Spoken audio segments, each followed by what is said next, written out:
शिवसेना आणि महाविकास आघाडीच्या वतीनं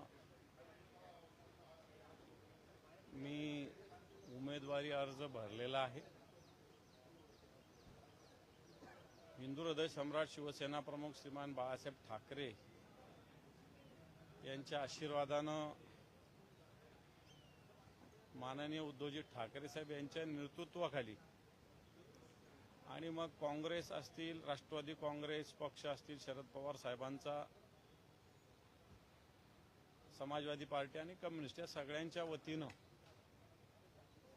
मला उमेदवारी देण्यात आली। सगळ्या पक्षांनी एकमताने माझा एकट्याचा फॉर्म भरला आणि मला असं वाटतं की निवडणूक ही बिनविरोध होईल असं मला स्पष्टपणे वाटतं।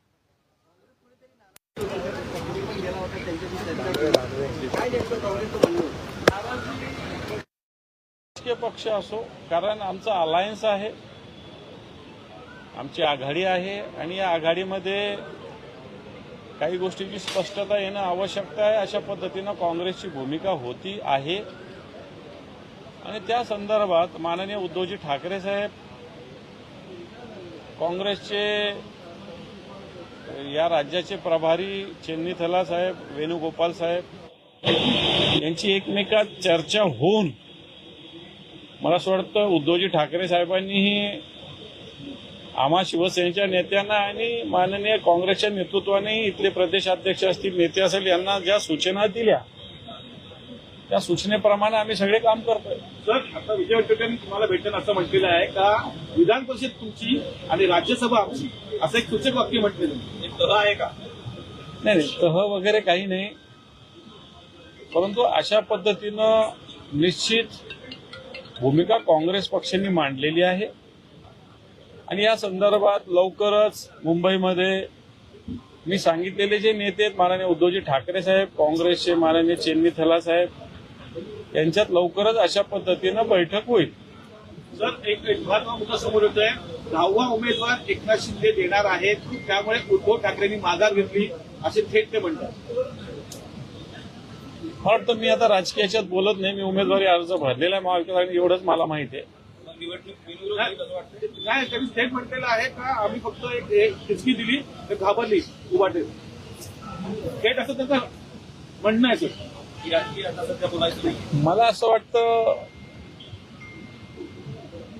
संख्याबळ जर बघितलं तर असं कोणती पॉसिबिलिटी नाही। आता म्हणायला ते म्हटले असतील, मी त्याच्यात जात नाही, परंतु संख्याबळ जर बघितलं तर मला असं वाटत नाही कोणत्याही राजकीय पक्षाला अशा पद्धतीनं काही करणं हे काही सोपं काम नव्हतं आणि नाही। थँक्यू।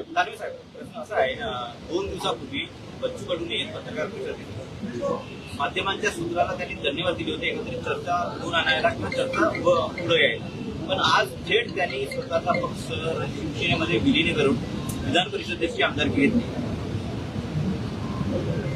हे जो तो ज्याचा त्याचा प्रश्न आहे, असंच मला असं वाटतं मागच्या 4 की 6 वर्षापूर्वी नारायण राणे साहेबांचा एक पक्ष होता, संघटना होती स्वाभिमान, त्यांनी अशाच पद्धतीनं भारतीय जनता पार्टीत विलीन केला होता। तशाच पद्धतीनं बच्चू कडू साहेबांनी केलं असेल। बच्चू कडू एक लढाऊ कार्यकर्ते, नेते, एवढं तर मानलं पाहिजे। बाकी वैचारिकदृष्ट्या त्यांनी त्यांचा निर्णय घेतला असेल, त्याच्यात आम्ही काही बोलावं किंवा आमची अपरिहार्यता आहे असं वाटतं तुम्हाला? ज्याचं त्याचं जे ते मत असतं, गणित असतं, त्याच्याविषयी मी बोलणं योग्य होणार। ते म्हणाले होते की गुवाहाटीला गेलो तर माझं नुकसान झालं, पण राजकारणात रोज काय पावलोपावली मिनिटाला सगळे गणित बदलत असतात। त्याच्यामुळं गुवाहाटीला आता 4 वर्ष होत आलेले, त्याच्यामुळे त्यांनी सांगितलं होतं त्यावेळेस मी देवेंद्रजीच्या सांगण्याहून गेलो, आज ते शिंदे साहेबांच्या सांगण्याहून त्यांनी पक्षच विलीन केला। मला तर त्यांची भूमिका आहे। शेवटच्या क्षणापर्यंत उमेदवारीसाठी वाट का बघावी लागली, कारण की काल तुम्ही माध्यमातून बोलताना अनेक प्रश्न उपस्थितही केले होते आणि जाहीररित्या तुम्ही एकंदरीत देहबोली बरीपैकी चांगली होती। आता कशी चांगली आहे, हा मग तशीच राहील। तर हिंदीमध्ये कोण? अरे यार, हिंदी फार हार्ड जाईल।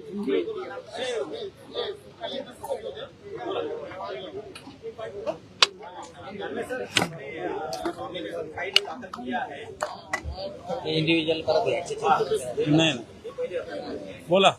सर आपने आज जो है नामांकन भरा है, क्या कुछ कहेंगे? अंत तक सस्पेंस जो है वो बना रहा।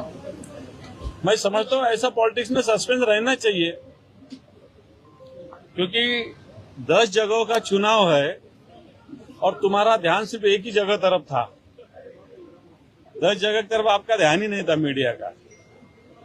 और मैं समझता हूँ मैं आखिर में महाविकास आघाड़ी इसका उम्मीदवार हूं। हमने यूनानिमसली सबने मिलके मेरा एक ही नामांकन दर्ज किया है। शिंदे ये कह रहे हैं उद्धव जी पर कटाक्ष करते हुए कि जब लड़ने की बारी आती है तो उद्धव जी जो हैं वो अपने सिपाहियों को आगे कर देते हैं, खुद मैदान में नहीं आते। मैं समझता हूँ सिपाही मजबूत होंगे तो सेनापति को मैदान में आने की कोई जरूरत नहीं। हम शिवसैनिक, हम सिपाही सेना के मजबूत है। जब उद्धव जी की जरूरत रही तो वो मैदान में आएंगे। वो क्या इन्होंने कहेगा थोड़ी सुनेंगे। अच्छा, कोई एक डील सेट हुआ है क्या? क्योंकि लगातार कल वेरेटीवार भी कह रहे थे कि विधान परिषद हमने बड़ा दिल दिखाते हुए आपको दिया, लेकिन जब फिर से राज्यसभा की बारी आएगी तो वो हमारा। देखो, ये हमारा महाविकास आघाड़ी है, 4-5 पार्टियों मिलके ये हमारा गठबंधन है। गठबंधन में कुछ बातें ऐसी होती है, सभी हमको या सभी उनको नहीं मिलता है, कुछ उनको कुछ हमको, ऐसा होता है। आने वाले समय में ये सिलसिला जारी रहेगा। दानवे साहेब, चंद्रकांत खैरेंना तुमच्या उमेदवारी संदर्भात जेव्हा प्रश्न विचारण्यात आले त्यांनी आनंद व्यक्त केला, समाधान व्यक्त केलं. ते माझे नेते आहेत. मी सुद्धा त्यांना, मला उमेदवारी उद्धवजी ठाकरे साहेबांनी दिल्यानंतर मी त्यांच्याशी संपर्क साधला होता. त्यांना खरं तर मी येण्याची विनंती केलेली होती, पण वेळेवर वाहतुकीच्या साधनामुळे ते पोहोचू शकले नाही, परंतु त्यांचा आशीर्वाद माझ्या पाठीमागे कायम आहे. साहेब, आज उद्धव ठाकरे सचिवालयाला येऊन गेले, काय चर्चा आली, काय बोलणार? नाही, उद्धवजी नव्हते आले आज, नव्हते आले. थँक्यू.